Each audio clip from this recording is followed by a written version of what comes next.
Okay, so I'm going to read you from a transcript of a hearing in a terrible probate trust fraud case. My brother died of cancer 5 years ago. He made Yehuda Ferris of Chabad of the East Bay, who's been living in Berkeley for 45 years as a representative of Chabad Lubavitch, claims the title of rabbi. Ordination, that's a big, I doubt he has ordination. I do know his wife owns tons of real estate. My brother had cancer from 2014 to 2016, and he made this guy the trustee of his trust. My sisters and I in our 60s were supposed to get part ownership of his house, of his half ownership of the house at 1810 Grant Street in Berkeley, or a lien on the property with interest until paid in full for a total of $90,000. That was 5 years ago. We've got nothing. He sold the property for $82,000 to people that weren't supposed to get it, and gave us $4,000 5 years ago, and is now maliciously prosecuting me. He threatened me with an eviction in the middle of the pandemic 3 years ago if I didn't vacate immediately, but he didn't offer me any settlement or any relocation money, but he claims he does. Him and his lawyers, he's got these two liars, William John Rogers, practicing 30 years, but he's got nothing better to do but lie to the court and to everybody that he made a full settlement offer and that there was $30,000 a piece for my sisters and I for a total of $90,000. That's the biggest lie that was ever told. I mean, that's as old as anti-Semitism. He never made an offer of $30,000. He never made an offer of 3 cents, but he can lie about it all day long. And then when I didn't leave, of course, I had to fight an eviction for a whole year and lost. And then I had filed lawsuits in probate court because I couldn't get an attorney who'll take a case that's $1 million or less.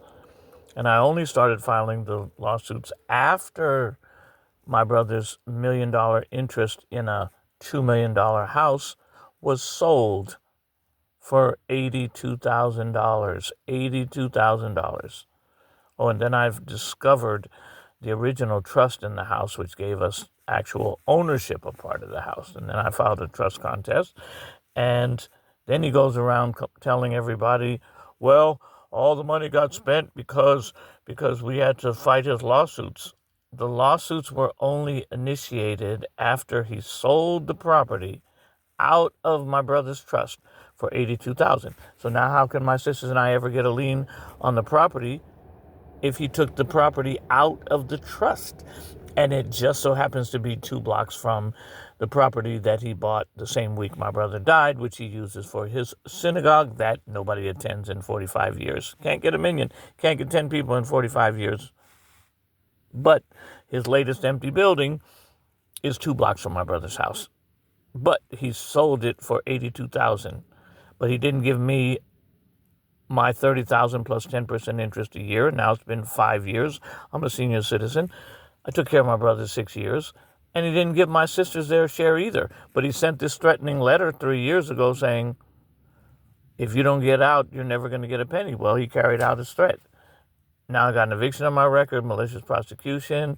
That's not even half of it. But I'd like to read you this this is a transcript of a hearing. There was a trial date set for August 19th. I couldn't get an attorney, so I dismissed without prejudice days before trial because I have statute of limitations to bring most of my lawsuits back, except there was one that I didn't have statute of limitations, and I had to face it, and that was a trust contest. What is a trust contest? Which trust is legitimate? The trust that they came up with that my brother supposedly wrote when he was in a coma. Get this. Cancer patient in 6th year of cancer that kills 90% of people in 6 months, and only 10% survive 6 years. He's in a chronic coma. He's got fluid building up in his abdomen and in his lung on a daily basis that I was draining with the medical device, a Pleurix catheter under doctor's orders. And supposedly under all this, and he's in a coma, he can't think straight. Yeah, he's lucid temporarily with if he's heavy dose of medication, he can be temporarily lucid. But as soon as that medication dips, or it's the slightest, drop in the bucket of any change, boom, he goes unconscious with swelling on the brain, and ends up in the hospital. Like he was in the hospital 4 times in a row, 3 weeks at a time, unconscious in a liver coma. Then they finally, wake him up and they give him this medication, and he has to take the medication 18 times a day. And then he slipped back into a coma, and then he goes home and take it 20 times a day, and he slipped back into a coma and take it 22 times. I mean, it's ridiculous. But supposedly in all that, Mr. Rogers came down 40 miles from Petaluma and sat with them, and I witnessed him writing a new trust. Baloney, okay? Absolute hogwash, okay? But even that trust that they claim he wrote when he was in a coma, they didn't even honor that one. That one said $30,000 each to us 3 siblings after we were grieving our brother's death for 6 years. It's not like he woke up one day and had cancer and died the next day and it was one big shock. No, this was a 6 years of being given 6 months to live. 6 years. And then he finally passes away. COVID shuts down the world, and the trustee steals everything. I'm going to say steal because what else should I call it? If you're the trustee of a trust and the trust has $1 million in real estate, and I found $70,000 in cashier's checks that almost got thrown in the garbage. My brother took all his money out of the bank 3 weeks before he died. He took out the money on December 31st, New Year's Eve, 2019, so that was just a day before January 1st, 2020, and then he passed away on January 22nd. So he took all his money out of the bank. No one knew he had it.